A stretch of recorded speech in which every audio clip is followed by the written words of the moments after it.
Lalu foto itu berdarah. Darahnya menetes ke lantai, menyebar dan membentuk tulisan, "Siksa dimulai setelah kau mengaku." Ibu Sari mendorongku, "Jangan dengarkan dia, itu bukan ibumu. Itu perwujudan asih palsu, semacam makhluk perayu, penjaga peralihan. Kalau kau jawab dia akan masuk. Kau tidak sayang ibu." Sosok itu berdiri dari kursi. Tubuhnya retak-retak saat bergerak. Tulangnya bunyi seperti patah. Lehernya terpelintir, perlahan ke kanan dan ke kiri. Sampai ada bunyi kerak terdengar jelas. Tapi dia terus tersenyum. "Ibu sudah menanggung 7 tahun, Rangga, di ruangan ini. Waktu tidak berjalan. Aku tidak tidur. Aku tidak makan. Aku hanya menunggu." Dia melangkah maju. Ibu Sari mulai membacakan mantra. Tapi suara dari makhluk itu langsung berubah. "Ibu Sari, sudah waktunya kamu dibawa kembali." Seketika tubuh Ibu Sari tersentak. Ia muntah darah. Dan di belakang bajunya muncul bekas cakaran 3 jari yang terbakar seperti disayat besi panas. Ibu Sari jatuh terlutut. Aku menjerit, "Apa yang kamu lakukan?" Makhluk itu berbisik dengan suara 2 lapis. Suara ibu dan suara lain yang dalam, serak dan bukan manusia. "Aku hanya mengambil milikku yang dulu dikembalikan paksa." Tiba-tiba, lampu gantung tua di atas kami menyala sendiri. Cahayanya menerangi wajah makhluk itu sepenuhnya. Dan akhirnya aku tahu, itu bukan ibu, bukan makhluk yang menyamar sebagai ibu, tapi entitas yang memakai wajah ibu karena wajah aslinya berubah-ubah. Sesekali tampak seperti aku yang tua, sekali seperti anak kecil yang menangis dan menatap sekaligus menyerap.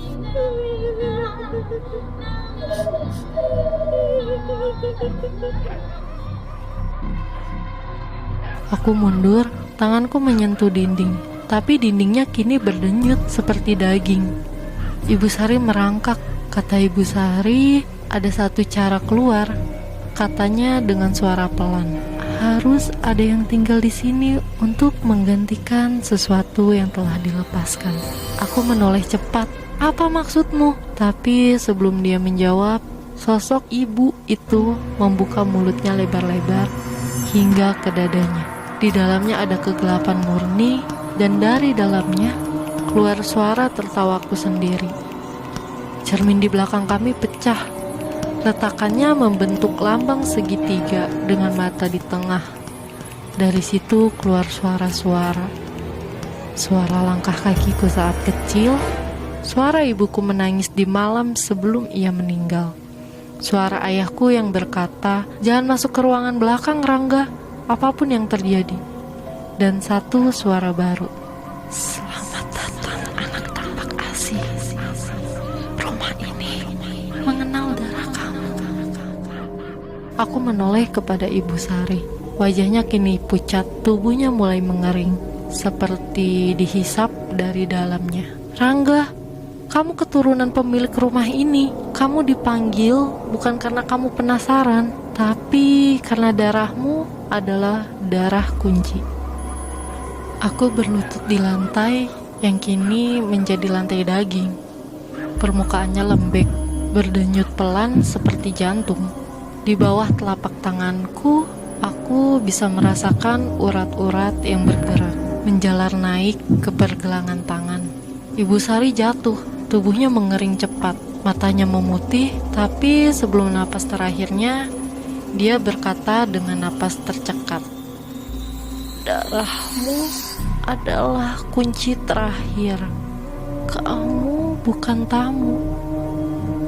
Kamu pewaris. Kamu bukan korban. Kamu penerus." Lalu kepalanya terkulai. Mak Sari mati di depanku dan darahnya merembes ke lantai, lalu mengalir ke arahku. Tiba-tiba ruangan di sekitarku memudar. Aku tidak lagi di rumah itu, tapi berada dalam kenangan. Bukan kenanganku, tapi kenangan darah. Aku melihat seorang lelaki Belanda tua berpakaian pendeta, tapi matanya kosong. Ia berdiri di altar batu, memegang bayi, lalu berkata, untuk membuka gerbang antara dunia dan lorong bawah, harus ada darah lahir dan darah kembali. Bayi itu digores sedikit di dahinya. Darah menetes ke altar, dan darah itu bernyanyi, tapi bukan nyanyian manusia, melainkan seperti suara ribuan mulut yang tidak punya lidah. Lalu ada kilat dan semuanya gelap. Aku membuka mata dan kembali di rumah, tapi semuanya berubah. Langit-langitnya penuh dengan tubuh-tubuh tergantung, tapi bukan mayat. Mereka hidup, matanya bergerak, bibirnya bergetar. Mereka digantung terbalik dengan mulut dijahit dan dada digurat simbol aneh. Salah satunya adalah wajahku. Aku melihat diriku sendiri tergantung di atas, tapi tubuh itu tua dan lusuh, seperti diriku di 15 tahun ke depan.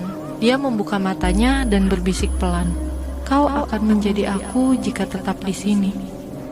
Tiba-tiba tangan-tangan muncul dari lantai mencengkram kakiku, memaksaku jatuh. Lengan-lengan kurus dengan kuku besi dan kulit yang meleleh seperti lilin.